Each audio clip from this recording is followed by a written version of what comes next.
For my next video, I'd like to do one on the app called GoodLock, and I'm using the Samsung S25 Ultra, and in here there's a multitude, it's a suite of apps that's made by Samsung. And one of the apps I'd like to go over right now is one called Nice Shot. So in order to get to that, let's go ahead and just start from the beginning. So we'll go to your GoodLock app, which you can now download on the Google Store or the Samsung Store. So they've now made it available worldwide and on the S23, the S24, etc. So this is an app you should definitely have if you have a Samsung phone. Okay, so we go to GoodLock, and I have several different apps, plugins, if you will, running on this, and I'm going to go over a lot of them here eventually, because these make your phone very, very powerful. Not that it's not already a powerful tool, but these help considerably. So the one I'm interested in today is the camera assistant. So customize your own camera settings with your preference. So we're going to go in camera settings, and now we have, let's just start right at the top and work down. Some of these I'm going to skip because I don't really use. Some of these are real important. So the zoom shortcuts, that's an important one. If I was to turn on my camera, which I can because I'm recording my screen, it automatically gives you the shortcuts. Select the extra zoom shortcuts to show the camera 2 times, 10 times, or 100 times. And if you don't want them, you turn them off.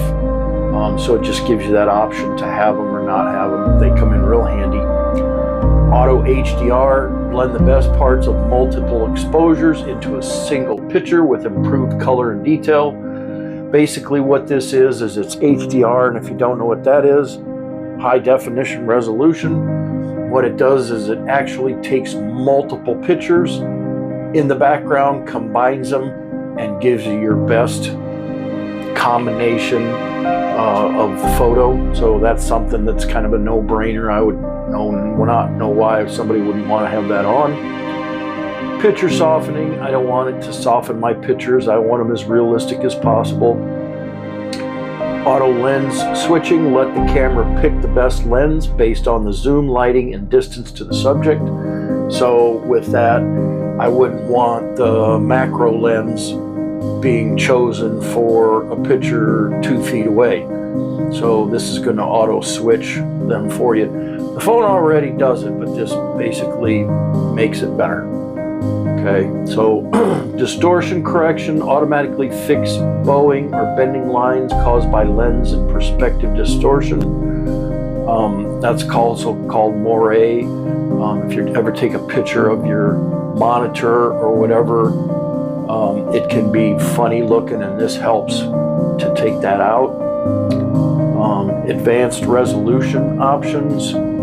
So we have adaptive pixel, reduce noise and low light shots by combining multiple low resolution frames. And then upscale, if the resolution decreases due to a zoom, upscale pictures back to the resolution you selected. So those are 2 handy features I have on. Let's see, quick tap shutter, take pictures as soon as you touch the shutter. An extra picture will also be taken when you swipe. I don't do that. I want it to work. I don't need a picture quickly. That would be something if you were to use it in a sports or that kind of matter. I'm more worried about my focus and quality of my pictures than the speed. And here's basically the same thing reiterated. Prioritize focus over speed. Wait for the camera to finish focusing before triggering the shutter. This may delay the shutter slightly. So now we're in the video part. Video recording in photo mode. Touch and hold the shutter button to record videos in photo mode. So that comes in real handy. So you're in photo mode and you're recording photos, and you're like, all of a sudden you want to go to a video, just tap and hold it, and it'll automatically start recording a video. So that comes in really, really handy sometimes. Timer multi-photo options. I don't mess with multi-photo options on timers, but that's how you can set this, and then set how many pictures you want it to take and how many, the interval in between each picture. So that could be handy for some. Let's just pass on some of these. Anamorphic lens correction. HDR10 Plus. Optimize the color and contrast of videos recorded in video and pro video mode. Requires HDR to be turned on in camera settings, advanced video options. So I also have that. And again, that is HDR, which auto HDR is on. So they kind of work hand in hand. The HDR10 Plus is just a better picture quality. Auto monitoring while shooting video. Play the sound being recorded through the connected Bluetooth, HDMI, or USB headphones or speakers. That's kind of a neat feature. You can play one video. You can play, for example, I'm recording something and I want to record it and I want to play a background music at the same time. It will do both. So I should actually have that on. Save videos to external storage. If you have an external storage, it'll automatically save the videos to the external storage device. I have an external storage, but I have enough space on my phone that I don't have to worry. Camera timeout. This is the timeout when it turns off in how many minutes. So I have mine set to 1 minute, and then it'll time out. So that's a good feature, because if you ever notice you're ready to take a picture, you set your phone down, and if you don't have this setting on this plugin, there will be no timeout, and it'll sit there and get hot and take your battery life and eventually wear your phone out if you do it enough times. So that's a good one. Dim screen while recording. I don't know why you would want to do that. I want my recording screen to be full resolution.